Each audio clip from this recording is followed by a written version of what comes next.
ಏಕಾತ್ಮತಾ ಸ್ತೋತ್ರ ಭಾರತೀಯರ ಹೆಮ್ಮೆಯ ಅದ್ಭುತ ರಚನೆಯಾಗಿದೆ. ಒಮ್ಮೆ ಇದನ್ನು ಕೇಳಿ ನೋಡಿ. ಅಖಂಡ ಭಾರತ ಅನಾದಿ ಕಾಲದಿಂದ ಇತ್ತೀಚಿನವರೆಗೆ ಕಾಶ್ಮೀರದಿಂದ ಕನ್ಯಾಕುಮಾರಿಯವರೆಗೆ ಒಮ್ಮೆ ಕಣ್ಣ ಮುಂದೆ ಬರುತ್ತದೆ. ಇಲ್ಲಿನ ನದಿಗಳು, ಪರ್ವತಗಳು, ನಗರಗಳು, ಧರ್ಮಗ್ರಂಥಗಳು, ಮಹಾಪುರುಷರು, ರಾಜರುಗಳು, ಯೋಧರು, ಋಷಿಮುನಿಗಳು, ಸಾಮಾಜಿಕ ಚಿಂತಕರು, ಸ್ವಾತಂತ್ರ್ಯ ಹೋರಾಟಗಾರರು ಇತ್ಯಾದಿ ಎಲ್ಲವೂ ಕಣ್ಣ ಮುಂದೆ ಬರುತ್ತವೆ. ಇದನ್ನು ಕೇಳಿ ಒಮ್ಮೆ ಭಾರತ ಸುತ್ತಿ ಬಂದಂತಹ ಅನುಭವವಾಗುತ್ತದೆ. ನಮಸ್ಕಾರಗಳು. ಇಂದು ನಾವು ಏಕಾತ್ಮತಾ ಸ್ತೋತ್ರಗಳನ್ನು ಹೇಳುತ್ತಿದ್ದೇವೆ. ಓಂ ಸಚ್ಚಿದಾನಂದ ರೂಪಾಯ ನಮೋಸ್ತು ಪರಮಾತ್ಮನೆ ಜ್ಯೋತಿರ್ಮಯ ಸ್ವರೂಪಾಯ ವಿಶ್ವಮಾಂಗಲ್ಯ ಮೂರ್ತಯೇ ಪ್ರಕೃತಿ ಪಂಚಭೂತಾನಿ ಗಹಾಲೋಕಾಸ್ವರಾಸ್ತತಾ ದಿಶಃ ಕಾಲಸ್ಯ ಸರ್ವೇಷಾಂ ಸದಾ ಕುರ್ವಂತು ಮಂಗಳಂ. ರತ್ನಾಕರಾಧೌತಪದಾಂ ಹಿಮಾಲಯ ಕಿರೀಟಿನಿಂ ಬ್ರಹ್ಮರಾಜಶ್ರೀರತ್ನಾಢ್ಯಾಂ ವಂದೇ ಭಾರತ ಮಾತರಂ. ಮಹೇಂದ್ರೋ ಮಲಯಸ್ಸೈಹು ದೇವತಾತ್ಮಾ ಹಿಮಾಲಯಃ ದೇಯೋರೈವತ ಕೋವಿಂದ್ಯೋ ಗಿರಿಷ್ಠಾರಾವರಿಸ್ತತಃ. ಗಂಗಾ ಸರಸ್ವತಿ ಸಿಂಧುಃ ಬ್ರಹ್ಮಪುತ್ರಶ್ಚ ಗಂಡಕಿ ಕಾವೇರಿ ಯಮುನಾ ರೇವಾ ಕೃಷ್ಣಾ ಗೋದಾ ಮಹಾನದಿ.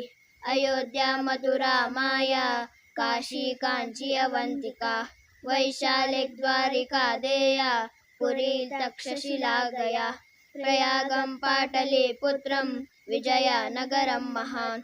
ಇಂದ್ರಪ್ರಸ್ಥಂ ಸೋಮನಾಥಃ ತಥಾಮೃತಸರ ಪ್ರಿಯಂ ಚತುರ್ವೇದ ಪುರಾಣಾನಿ ಸರ್ವೋಪನಿಷದಸ್ತಥಾ ರಾಮಾಯಣಂ ಭಾರತಂ ಚ ಗೀತಾ ಸದ್ದರ್ಶನಾನಿ ಚ ಜೈನಾಗಮಾಸ್ತಿ ಪಿಟಕ ಗುರುಗ್ರಂಥಸ್ತಥಾಂಗಿರಃ. ಏಷ ಜ್ಞಾನನಿವಿಷ್ಟೇಷ್ಟಃ ಶ್ರದ್ಧೇಯೋ ಹೃದಿ ಸರ್ವದಾ ಅರುಂಧತ್ತನ ಸೂರ್ಯಾ ಚ ಸಾವಿತ್ರಿ ಜಾನಕಿ ಸತಿ ದ್ರೌಪದಿ ಕಣ್ಣಗಿ ಗಾಚಿ ವೀರಾ ದುರ್ಗಾವತಿ ತಥಾ ಲಕ್ಷ್ಮೀರಹಲ್ಯಾ ಚೆನ್ನಮ್ಮ ರುದ್ರಮಾಂಬಾ ಸುವಿಕ್ರಮಾ ನಿವೇದಿತಾ ಶಾರದಾ ಚ ಪ್ರಣಮ್ಯ ಮಾತೃದೇವತಾಃ. ಶ್ರೀರಾಮೋ ಭರತ ಕೃಷ್ಣೋ ಭೀಷ್ಮೋ ಧರ್ಮಸ್ತಥಾರ್ಜುನಃ ಮಾರ್ಕಂಡೇಯೋ ಹರಿಶ್ಚಂದ್ರಃ ಪ್ರಹ್ಲಾದೋ ನಾರದೋ ಧ್ರುವಃ ಹನುಮಾನ್ ಜನಕೋ ವ್ಯಾಸೋ ವಸಿಷ್ಠಶ್ಚ ಬಲಿಃ ದಧೀಚಿ ವಿಶ್ವಕರ್ಮಾಣೋ ಪ್ರತೋ ವಾಲ್ಮೀಕಿ ಭಾರ್ಗವಾಃ ಭಗೀರಥಶ್ಚೈಕಲವ್ಯೋ ಮನೋಧನ್ವಂತರಿಸ್ತಥಾ ಶಿವಿಶ್ಚರಂತಿ ದೇವಶ್ಚ ಪುರಾಣೋ ಕೀರ್ತಕೀರ್ತಯಃ ಬುದ್ಧಾ ಜಿನೇಂದ್ರ ಗೋರಕ್ಷಃ ಪಾಣಿನಿಶ್ಚ ಪತಂಜಲಿಃ ಶಂಕರೋ ಮಧ್ವನಿಂಬಾರ್ಕೌ ಶ್ರೀರಾಮಾನುಜವಲ್ಲಭೌ ಜೂಲೇಲಾಲೋಕ ಚೈತನ್ಯಃ ತಿರುವಲ್ಲುವರಸ್ತಥಾ ನಾಯನ್ಮಾಲಾಲವಾರಾಶ್ಚ ಕಂಬಶ್ಚ ಬಸವೇಶ್ವರಃ ದೇವಲೋರವಿದಾಸಶ್ಚ ಕಬೀರೋ ಗುರುನಾನಕಃ ನರಸಿಸ್ತುಲಸೀದಾಸೋ ದಶಮೇಶೋ ದೃಢವ್ರತಃ ಶ್ರೀಮಚ್ಶಂಕರ ದೇವಶ್ಚ ಬಂಧು ಸಾಯನ ಮಾಧವೌ ಜ್ಞಾನೇಶ್ವರಸ್ತುಕಾರಾಮೋ ರಾಮದಾಸ ಪುರಂದರಃ ಬಿರಸಾ ಸಹಜಾನಂದೋ ರಾಮಾನಂದಸ್ತಥಾ ಮಹಾನ್ ವಿತರಂತು ಸದೈವೈತೆ ದೈವೇನ್ ಸದ್ಗುಣ ಸಂಪದಂ ಭರತ ಶ್ರೀ ಕಾಳಿದಾಸಃ ಶ್ರೀ ಭೋಜೋ ಜಕಣಸ್ತಥಾ ಸೂರದಾಸಸ್ತ್ಯಾಗರಾಜೋ ರಸಕಾನಶ್ಚ ಸದ್ಕವಿಃ ರವಿವರ್ಮಾ ಭಾತಖಂಡೇ ಭಾಗ್ಯಚಂದ್ರಸ್ಸ ಭೂಪತಿಃ ಕಲಾವಂತಶ್ಚ ವಿಖ್ಯಾತಾಃ ಸ್ಮರಣೀಯಾ ನಿರಂತರಂ ಅಗಸ್ತ್ಯಂ ಕಂಬುಕಂ ವಿನ್ಯೋ ರಾಜೇಂದ್ರ ಶೋಲವಂಶಜಃ ಅಶೋಕ ಪುಷ್ಯಮಿತ್ರಶ್ಚ ಖಾರವೇರಸುನೀತಿಮಾನ್ ಚಾಣಕ್ಯ ಚಂದ್ರಗುಪ್ತೌ ಚ ವಿಕ್ರಮಶಾಲಿವಾಹನಃ ಸಮುದ್ರಗುಪ್ತ ಶ್ರೀಹರ್ಷಃ ಶೈಲೇಂದ್ರೋ ವಪ್ಪರಾಬಲಃ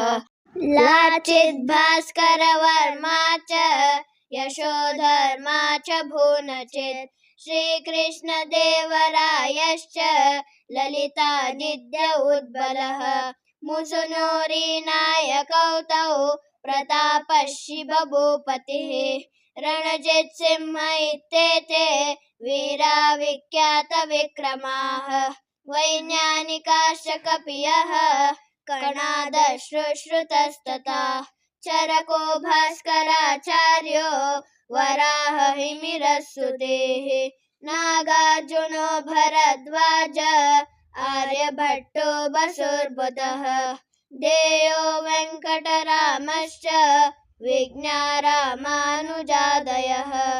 रामकृष्णो दयानन्दो रवीन्द्रो राममोहनः रामतीर्थो रविन्दश्च विवेकानन्द उद्यशाः दादाबाई गोपबन्धुः तिलको गान्धिरावृताः रमणो मालवीयश्च श्रीसुब्रह्मण्य भारती सुभाष प्रणमानन्दः क्रान्तिवीरो विनायकः ठक्करो भीमरावश्च फुले नारायणो गुरुः संघशक्ति प्रणेतारौ केशवो माधवस्तथा स्मरणीया सदैवैते नवचैतन्यदायकाः अनुक्ता हे भक्ता प्रभुचरण संसक्त हृदयाः